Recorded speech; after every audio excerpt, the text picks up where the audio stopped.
last time we did the divergence theorem, and here it is. So we're just going to wrap it up with kind of a cool question that I have. And it basically says if you're trying to find the flux through a solid, it's got to be a closed surface solid. And you've got outward unit normal vectors orienting this solid. And you've got a vector field. You got, it's nice. So this components have nice partials. Then if you're trying to do this flux integral, you don't have to, or you might even need multiple flux integrals depending on how many surfaces create that solid. You don't have to do any of those. You can skip it and immediately just do one triple integral where the integrand is the divergence. And that's it. There's your divergence theorem. Now, because triple integrals are involved, you may have to do it in rectangular coordinates like that example. This example was best converted to polar once we got to the double integral. Oh, that was 0. So this one was cylindrical coordinates. Okay. And then I had you guys do another rectangular. And then the one I did before, second to the last one for the last lecture, was spherical coordinates. So I had to do that. And then we did this one. This was kind of fun using a Biggie theorem. Okay, the last problem I want to show you is this cool trick that Dr. Vallone of blessed memory showed us in his vector calculus class. So I thought I'd share it with you. Suppose you're trying to find flux through a surface that's not closed. It's not closed. So you cannot use divergence theorem. Can't use the divergence theorem. Okay, so what does that have to do with this problem? Hang on a minute, we're getting there. So let's say that surface is the northern hemisphere of radius A, and let's just, without any loss of generality, let's have that northern hemisphere be centered at the origin. Okay, so let's just say your surface is the upper portion of this hemisphere, not the bottom, so that would close it off. So we just want that. Well, we could do one of those flux integrals, but let's say it's just really a pain to get that flux integral because it involves some really yucky integration. And here's the vector field.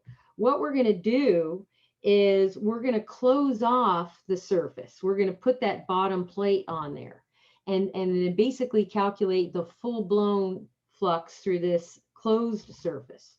So so what does that mean and why? So what we're basically going to say is that the full flux, so the overall flux, is going to be this through the closed surface. But you know from our discussion last time, if we did have to resort to doing the flux integrals, we would do surface 1, which would be this, I'll call that the northern hemisphere, F dot NDS, plus the flux integral for the bottom plate. I'll call that bottom plate S2. Okay. Now, what do we really want? They only want this. This is our goal. We want this answer. But we're not going to calculate it directly. So what we're going to do is we're going to do the easier problems. We're going to do this, and then we're going to do this, and then we'll solve for this unknown. That's the plan. So this is a little trick type fun problem. So let's do this side first, okay? Always do the triple integral. It ends up being a little bit easier. So you're going to go, all right, triple integral over this solid. And then you're going to go dm dx plus dn dy plus dp dz, like that. And let's take a look at our vector field. So dm dx, well, the derivative of x with respect to x is 1, plus dn dy, derivative of y with respect to y is 1, plus derivative of z plus 1 with respect to z. Oh, it's 1. Oh, man, that's awesome. It's a constant. So that's just a 3. I'm going to pull the 3 out. Now what? What do you guys know about triple integrals when the integrand is a 1? What does it represent? Not area, but Volume. Yes, volume. So I'm gonna cheat here. I'm not gonna even set up the limits or anything on this triple integral. Like, I don't care. I'm not gonna use any coordinate system at all, because the solid is going to be half of a sphere. So what I'm saying is it's going to be 3 times half of the sphere, and we're going to use our knowledge of this volume of a sphere, which is 4/3 pi r cubed.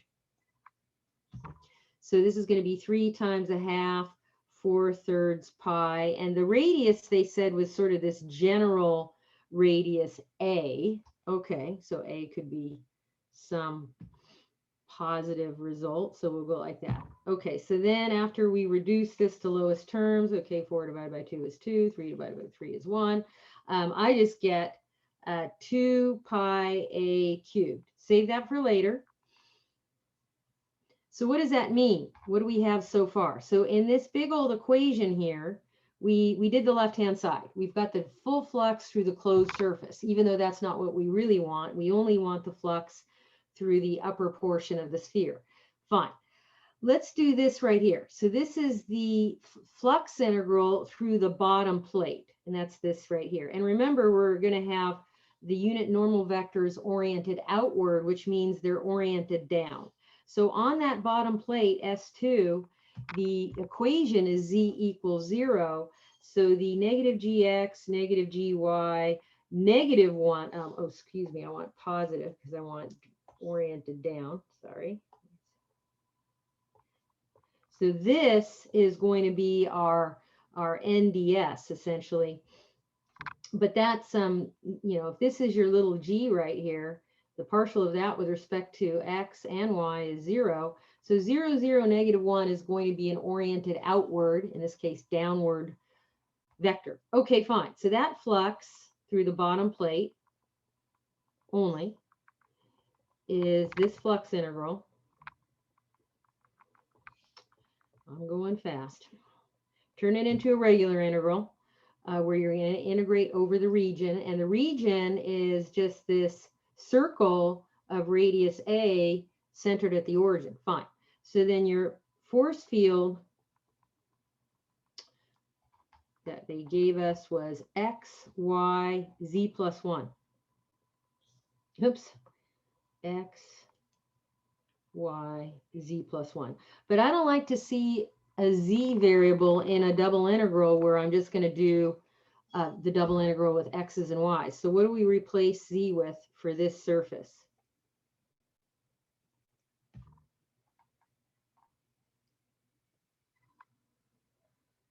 Zero. Sorry. Yeah, that's right, 0. Okay, go ahead and do the dot product. Okay, x times 0 is 0, y times 0 is 0, z, which is 0, 1 times -1 is -1. Oh, this is just going to be -1 dy dx. Oh, but wait a minute. If I pull the -1 out, you know, so just because it's just a multiple, what do you guys know about double integrals that have a 1 as the integrand? It represents what? Area. Area. Very good. In this case, what? Area of a circle centered at the origin of radius A. Oh, cool beans. Okay. So you'll have negative, you know, pi r squared, essentially, negative pi a squared. Okay, cool. So then what? Well, you go up to the original equation here, and we did this left-hand side, and we got 2 pi a cubed, and that has to equal this flux integral, which too messy to do, so I'll just sort of leave it. It's unknown. That's the flux we really want, plus the flux through the bottom plate, which we got, negative pi a squared. So the last thing we're going to do here is solve for, oh, that always happens to me. Why? Here. So I want to solve for the unknown. So all I need to do is add pi a squared to both sides of the equation. So my final answer is the flux that I really want through that northern hemisphere is going to be this 2 pi a cubed plus pi a squared. And there's your final answer. So this is a cool beans trick that I just wanted to share with you because it involves double and triple integrals. I love that. And knowledge of, when your integrands are one. So it's kind of like a good review also. Now, am I going to put some tricky problem like this on a quiz, or you're having more quizzes, on an exam? No. But I wanted to show it to you just to stoke your interest in that. So that concludes the divergence theorem.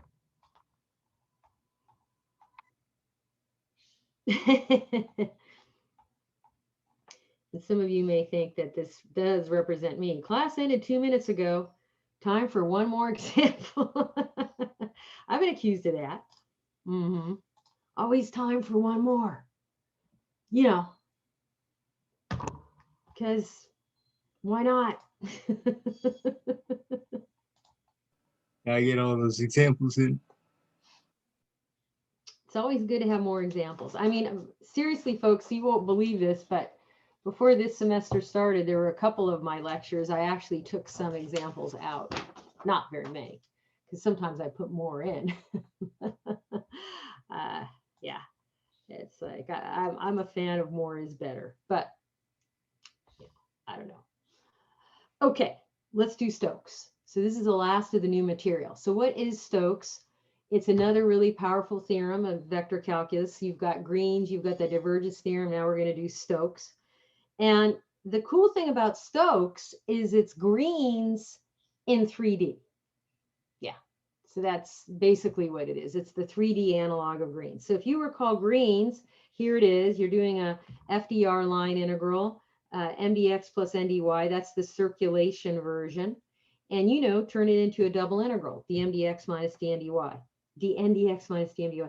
Remember, this is the curl of f, the two-dimensional version of curl. And another way of thinking about it is when you embed the 2D field into 3D, it's curl dot product with the K vector. Okay, fine. So the higher dimension analog is called Stokes, after the English mathematical physicist, George Gabriel Stokes. And so what we're going to look at is, instead of looking at this circulation around this region, which is flat in 2 dimensions, what if you had a surface, like a capping surface, and you wanted to know the circulation around the boundary of the surface? So you can almost think of this flat thing as somebody popped it up a little bit, pop it up and have some surface going on there. And so it's going to end up where you can replace the line. You still could do the line integral. Hey, go for it. Go do it by brute force. But if you want to skip that, because sometimes it's a pain to do if you have to go ahead and parameterize the vector value with the vector valued function, and all that parameterizing is sometimes a pain, skip it and do this double integral instead. It's a flux integral, but what you're evaluating here is the curl of f instead of just f now. And you're going to take the dot product of that with n. And so n is obtained with using the right-hand rule. If your fingers are curling in the counterclockwise direction around this boundary of this capping surface, your thumb is going to be pointing in the direction of your n.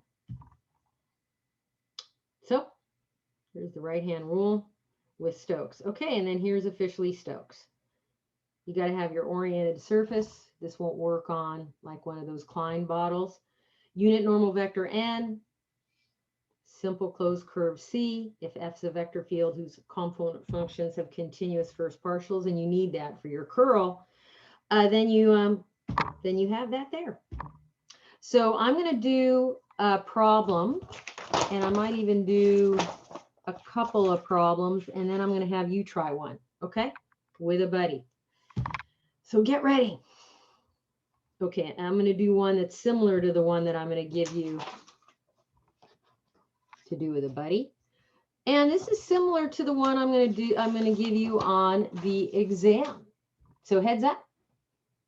I'm just going to change the numbers in the vector field.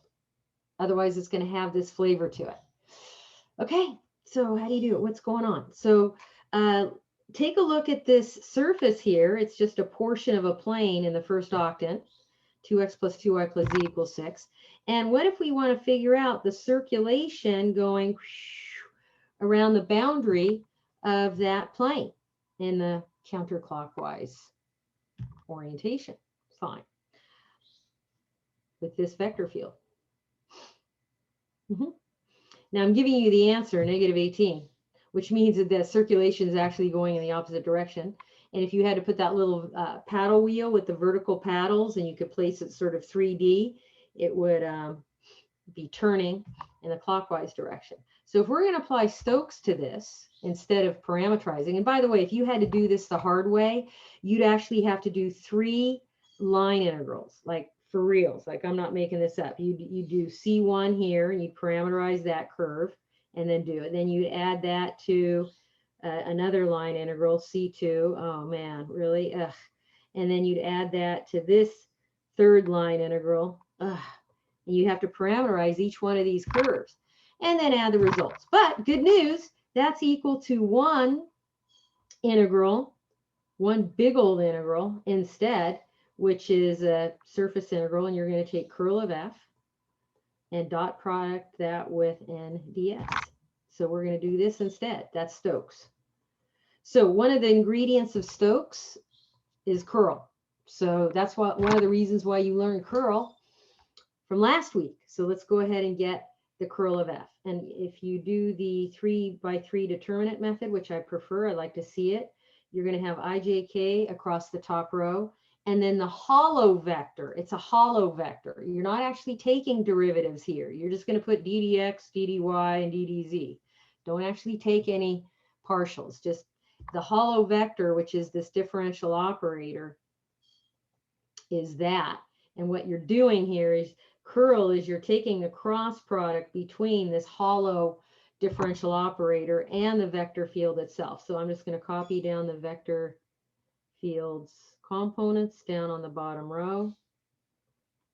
2y minus z, xyz, e to the z.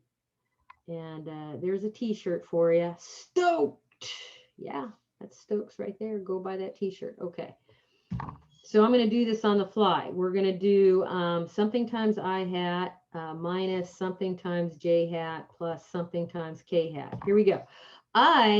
You're going to take ddy of e to the z minus ddz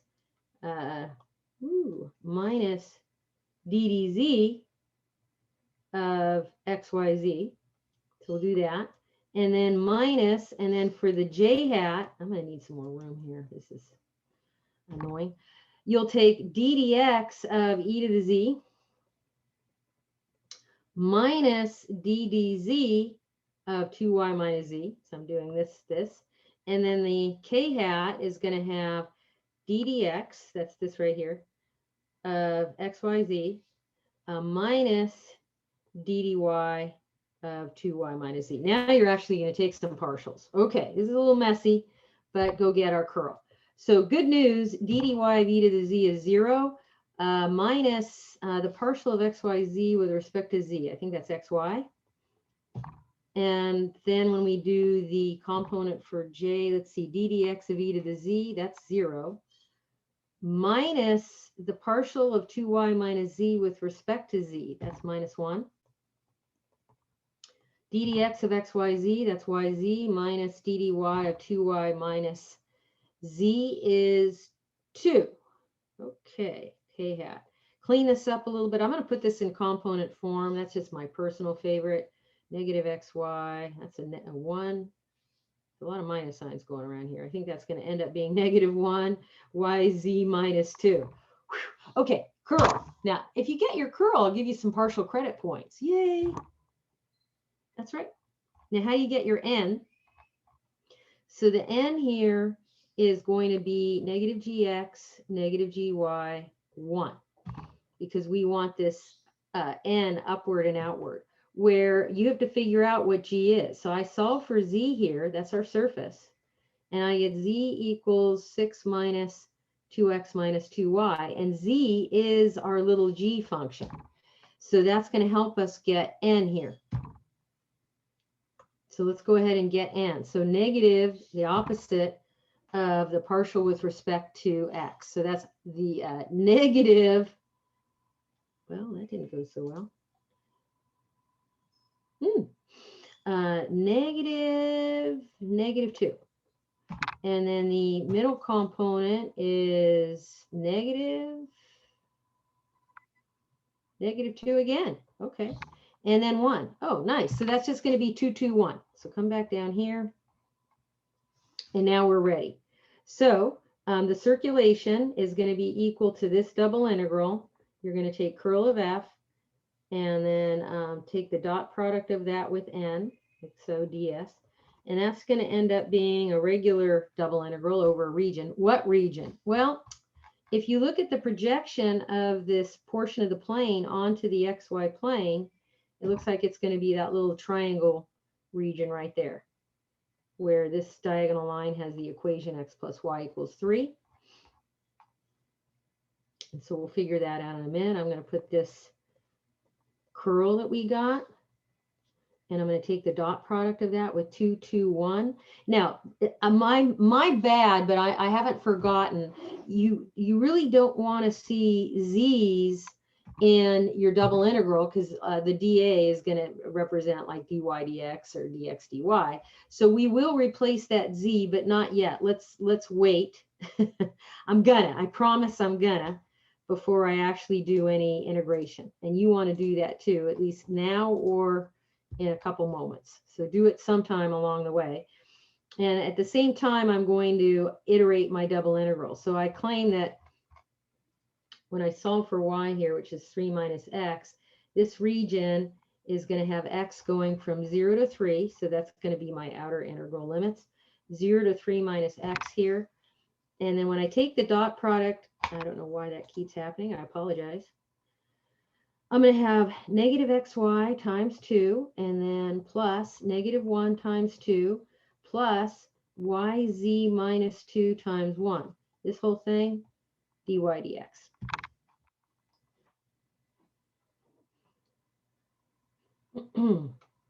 Okay, and now it's going to be time to replace this with 6 minus 2x minus 2y.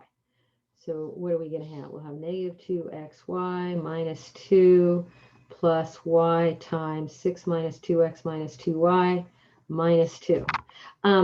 You may want to combine a little bit and do a little bit of cleanup before you try integrating. Like this negative 2 and this negative 2 add up to negative 4. That's kind of nice. Plus, and then if I distribute my y, I'll get 6y minus 2xy minus 2y squared. And then you may want to even consolidate a little further, because minus 2xy minus 2xy ends up adding to minus 4xy. Just so it looks a little cleaner. Like so. And now you can go ahead and integrate. So I'm going to do this part way, and then I'm going to stop and mention that it does get messy. Go get the graphing calculator out. But if you integrate with respect to y, not too hard. First term, minus 2xy squared. Second term, minus 4y. Third term, 3y squared. Last guy, minus 2/3 y cubed. And evaluate this mess between 0 and 3 minus x. Oh no, this is going to be terrible. Negative 2x, 3 minus x, the quantity squared, minus 4 times 3 minus x, plus 3 minus x, the quantity squared, minus 2/3, 3 minus x, the quantity cubed. Oh boy. Don't you just get tired looking at that? That's when you call your Calculus 1 buddy and say, hey, you're Calculus 1. You love doing all this stuff. You just learned it. I'll pay you a couple bucks. I'm just going to put etc. and use F and INT on your graphing calculator. Okay. And then you should get negative 18. Woo! Okay. So to recap this is Stokes. It's a 3D analog of Green's. you're going to be asked for circulation, not flux. That's divergence theorem. You can be asked for circulation around the rim, if you will, of some surface. And the rim may be in 3D, like this one is. This rim of this surface that's going around the boundary there, it's in 3D. So you could, you know, if you want to do it the hard way, evaluate 3 separate line integrals, add the results, and get the answer. But Stokes says, hey, turn it into one of these surface integrals where the integrand is the dot product of curl with an upward or an outward unit normal vector. And then go do all this stuff. So there you have it. Any questions on this? So we knew that it was upward because of the graph, right? There wasn't anything in the word part that said it was going to be oriented upward. Well, it's going to be, usually when they ask you for the circulation, they want counterclockwise. So using the right hand rule, where your fingers are going in the counter, you know, kind of pointing in the counterclockwise direction around the rim, your thumb is going to be pointing in the direction that you want your normal vector. So if you look here, I can't draw a hand, but if you did have your hand here and it was sort of curving your fingers around in this direction here, your thumb is going to be pointing upward and outward from this portion of a plane.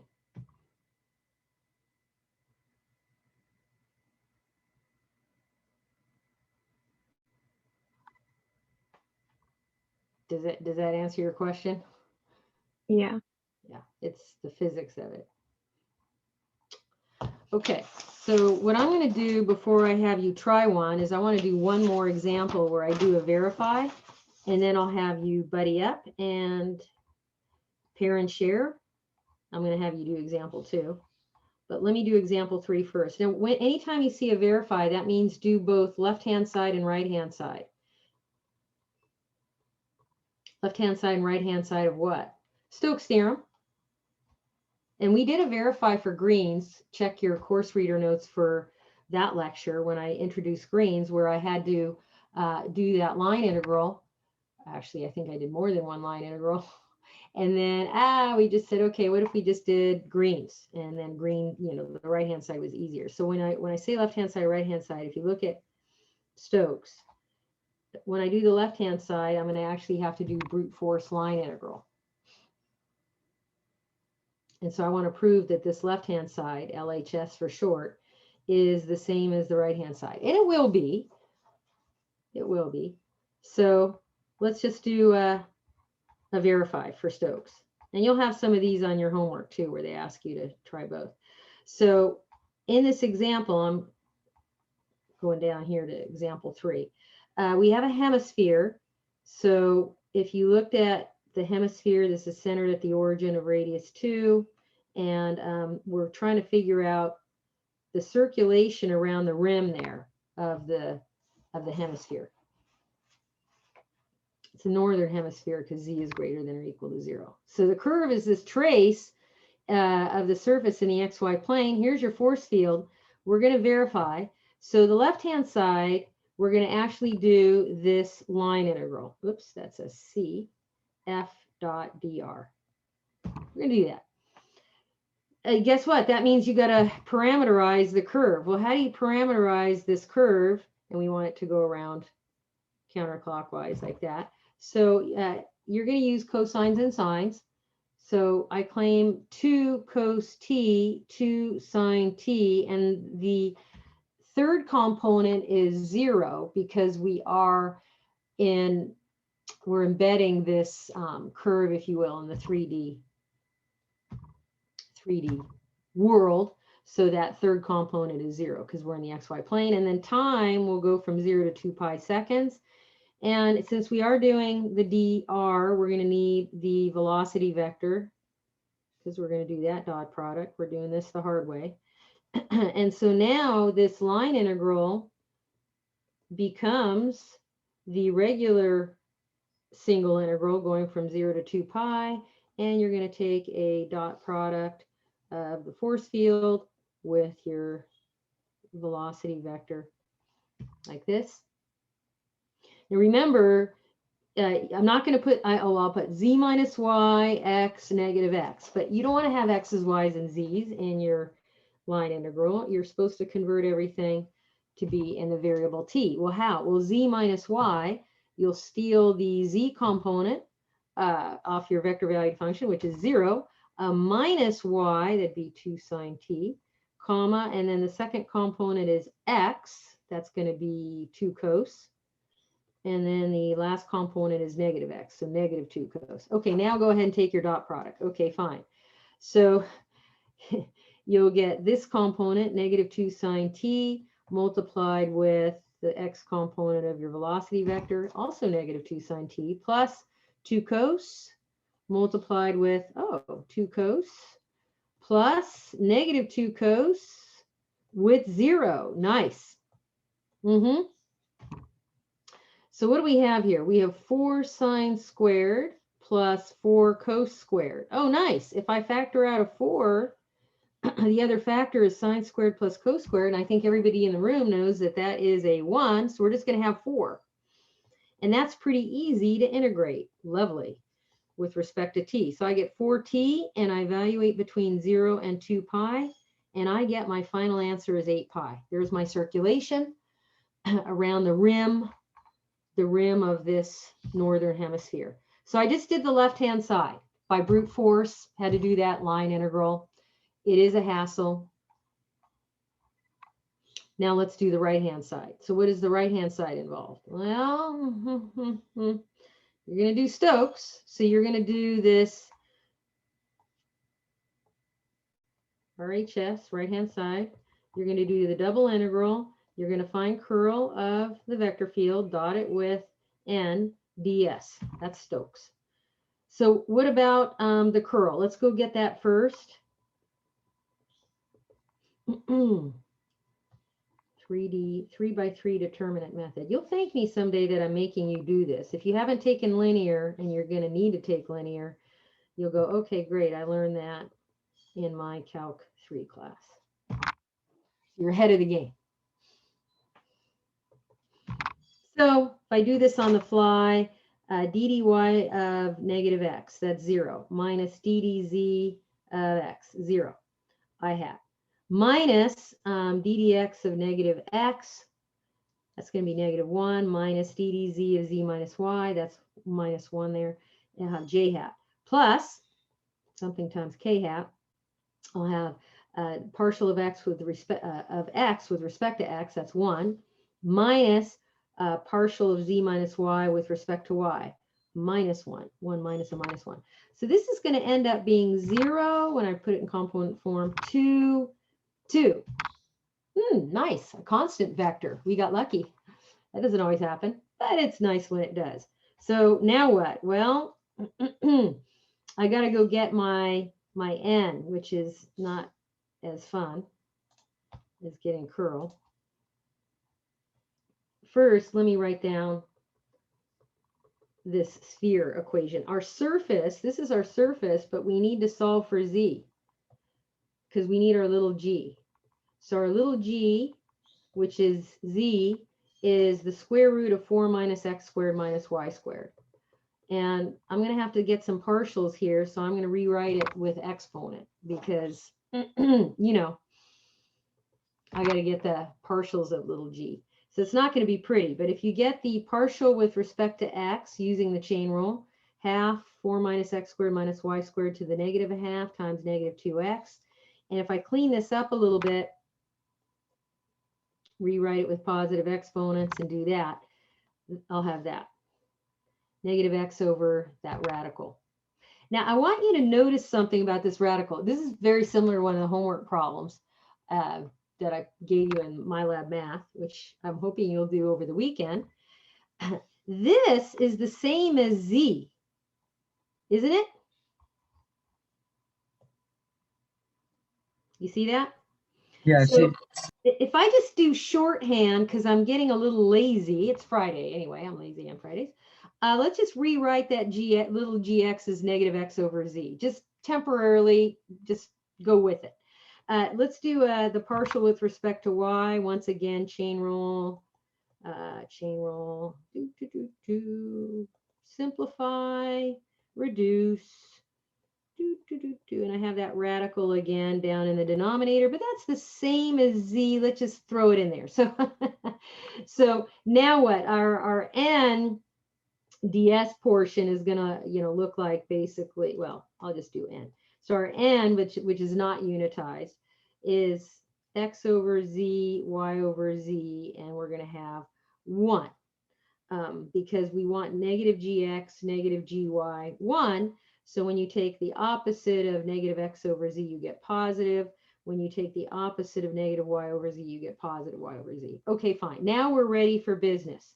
So the double integral, that's a surface integral, we're going to turn it into an integral over the region.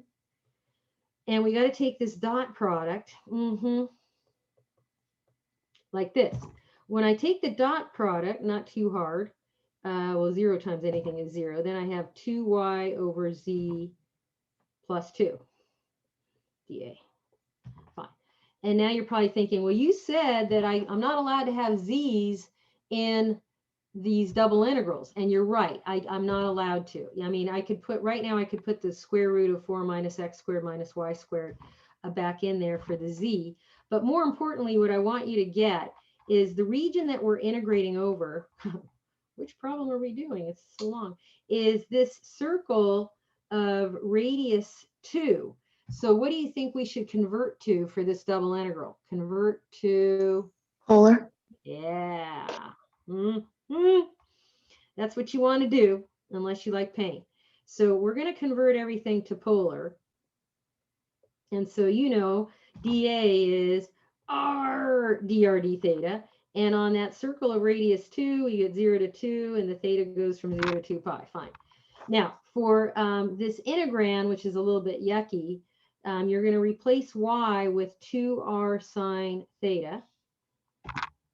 With the r sine theta, the 2 is just a multiple. Now, this z here, if I rewrite the z by factoring out a negative from the x squared and the y squared terms, when I convert it to polar, it's going to look like square root of 4 minus r squared. So I'll put that in there for z. And then I have plus 2. Okay, here it is. That's what I got to integrate. I'm going to distribute the r before I integrate.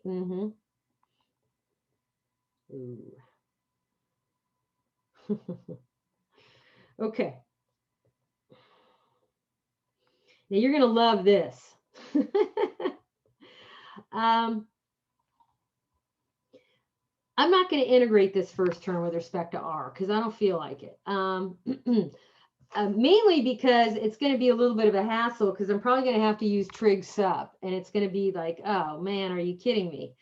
So, well, how can you do that? You always tell us to do everything. Let's just think this through. Suppose I did use trig sub on that, and after some blood and sweat and tears, I got some result. Then I would have to integrate sine theta with respect to theta. And you guys all know that the integral of sine theta with respect to theta is what? Minus cos. And when you integrate, when you evaluate rather minus cos on the full interval 0 to 2 pi, doesn't that go to 0? Say yes. Yeah. Good. So I'm going to basically say, and just kind of skip, that this term is going to eventually go to 0 due to the sine theta factor. So I'm not even going to bother. That's how lazy I'm getting right now. But what about the 2r? Well, that we'll worry about. Okay. we'll go with him. So, when I worry about that, let's see, what do I have here? Well, what is the antiderivative of 2r with respect to r? R squared. And we're going to go from 0 to 2, but that's just going to be 4. So then I just have to integrate 4 with the, there's no sine theta there. Sorry, that's just 1. We already did that. 1 d theta. Did I forget a 2 here? No, we did that. Okay, so we've got that, and then you're going from 0 to 2 pi, and you're like, okay, well, that's just going to be theta going from 0 to 2 pi. Okay, we get 8 pi. But isn't that the same as the left-hand side? Check it. I forget, what did we get when we did the whole left-hand side? 8 pi. 8 pi. Ah, it worked. Thank goodness, because if it didn't, we'd be sad. So what I want to do now is I'd like you to try your own Stokes. And so here is the problem that you and a buddy are going to give it a shot. Okay, good news. This is similar to example 1. You're just figuring out the circulation around the rim of a portion of a plane. So kind of use the example 1 as a template with you and a buddy. And if it gets kind of messy near the end, as far as doing your, I claim this one's a lot easier than the one I did. So you may find you won't even have to resort to the graphing calculator. So here is your force field. There's even a graph there of this circulation around this rim of this portion of the plane. You're going to assume that your N is pointing up and out. So that's going to be true. Okay. So let's give it a shot, shall we? Put some breakout rooms up here. And I'm going to open them up, turn your mic on, and enjoy Stokes. I'll come in and check on you and see if you're stuck.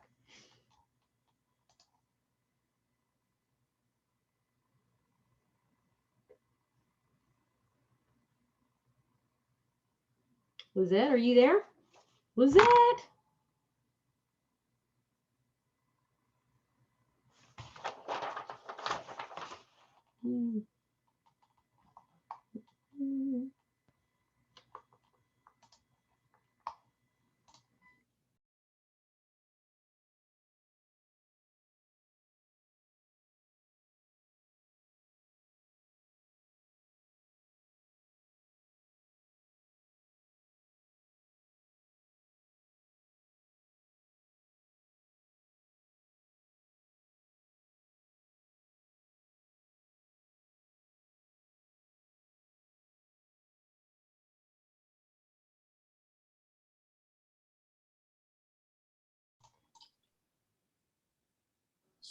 Okay, I think at least one team of buddies I know got the right answer. How about the rest of you folks? Did anybody figure out which one of these multiple choice answers is the right one?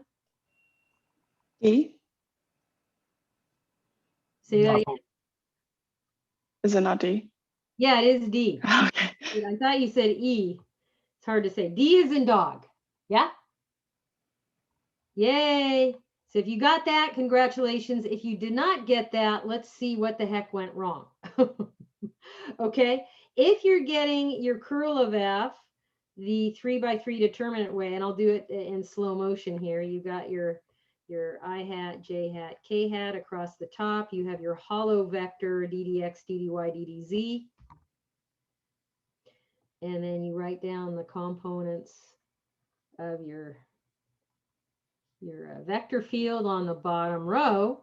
And so you're going to do something times I hat minus something times J hat plus something times K hat.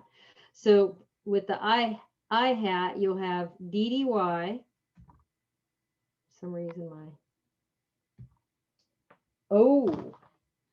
I know why it's slow. Hang on a quick second. I'm having power problems. Flip this over. There we go.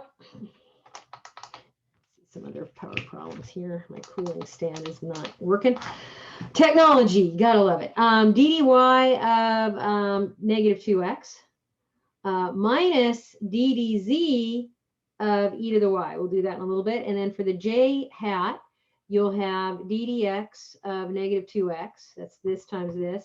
Minus ddz of z plus x cubed sine x. Ooh. And then for your k hat, you'll get ddx e to the y minus ddy z plus x cubed sine x. Okay, so when you do all these partials, so ddx, or ddy rather, of negative 2x is 0. minus d dz of e to the y is 0. So your first component is going to be 0. That's sweet. Minus d dx of -2 is -2 minus d dz of z plus x cubed sine x is 1. So that's -3, but then you're taking the opposite of -3, which is 3. And then finally, d dx of e to the y is 0 minus d dy of this whole mess is 0 because there's no y's in it. So your last component for curl is also 0. So this is really sweet. If you got this far, of course, I would give you some partial credit. Yeah, you got your curl, and that's good news. So now what? So now you want to get your n, which it's not really n, it's n, not unitized. It's going to be that, but who is your g? Who is your little g? So you were given this plane equation as your surface. So in order to fulfill on that, you're going to have to solve for z. So you should get that for your little g. So now little gx, which is the same as zx, is going to be a half times -2. Woo! Sorry. And that looks like it's going to be what, -1, and then gy, which is the partial of z with respect to y, you get that half. Also, here we just have a -1, so I get -1/2. Okay, so this -gx, -gy, +1, that's that vector oriented upward, is going to be the opposite of -1, which is +1, the opposite of -1/2, which is a half, and then 1.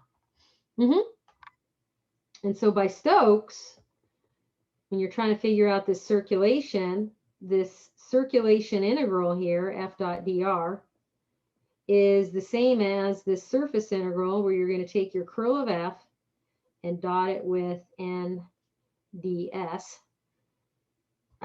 So you're going to go, you've got 0, 3, 0, dot product with 1, 1/2, 1. I love it when I just have constant vectors, you know? That's nice. And I just end up with 3/2. But, you know, that's just a constant multiple. So if I pull it out, I have a double integral that is having a 1 as an integrand. So this represents area. So you don't have to set it up because you just have an area of a triangle. Well, which triangle? Ha ha! Well, they showed you like the projection. If you project this surface onto the xy plane, what do you have? Well, when you set z equal to 0 in your plane equation, set z equal to 0, you'll get 2x plus y equals 2 is the trace that the plane makes when it cuts through the xy plane. So that's going to have a y-intercept of 2 and a x-intercept of 1. So we're here in the first quadrant. So that's just a triangle. Shoot. So if we did have to set this up as a iterated double integral, which I don't have to because I'm going to cheat, you know, this would be what it would be 0 to 1, and then 0 to 2 minus, is that 2 minus 2x? And then you could do that. But I'm not gonna, because I'm just going to do the area of a triangle. So what is area of a triangle? 1/2 base times height. So you're going to go 3/2 times a half. And it looks like the base of that triangle was 1, and then the height was 2. And then your final answer is going to be 3/2. Okay, so there's your circulation according to Stokes. Okay, I hope you guys followed all that. And one problem does take a little bit of time, and that's why I'm going to let you have lots of time on your exam, so you don't get too stressed out. So to summarize this lecture, the little summary table here of vector calculus powerful theorems. The vector calculus powerful theorems. Woo! Hang on a minute. I went too far. Sorry, got a meme there for you. I can't seem to get to my powerful theorems. Okay. Summary of integration as well as vector calculus. So you guys already know how to do a Calc 1 fundamental theorem of calculus. That's Calc 1. And we used it to prove the fundamental theorem of line integrals. So you need to know that on your exam. And then we have Green's, mdx plus ndy. And this is the circulation version of Green's. And on your exam, please know both versions. So this is the flux version of Green's. And you want to know how to do both. Now, what's missing from this table is what does this line integral look like in differential form? Because they gave differential form for the circulation. If you did have to look at this differential form, it would be mdy minus ndx. I'm just throwing that in there. You should know that. And then the divergence theorem, which we did the other day, there it is.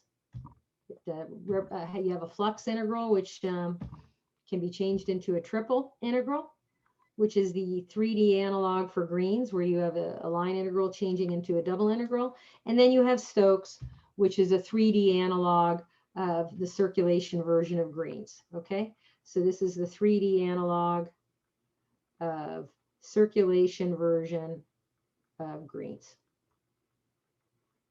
And there you have it. That's like a big old summary of vector calculus. And then here's my meme. The more complicated the math, the dumber you sound explaining it. Stokes theorem, yeah, that's how if you draw a loop around something, you can tell how much swirly is in it. That's actually true. What do you mean? Well, let's look at the problem you just did. You have a loop around the rim of your surface, basically, and you're figuring out how much swirly is in it. You know, how much swirly. So if you had one of those little paddle wheels with vertical paddles, you know, and your force field was representing, say, a jacuzzi, you're basically figuring out, you know, how fast and in what direction your little paddle wheel is swirling. So you get how much swirly is in it. Yeah. Huh. Somebody's going to look at you and think that you're just nuts. If you start telling them, yeah, you just want to draw a loop and figure out how much swirly is in there. Okay, I think you're going crazy. So that concludes the Stokes lecture. So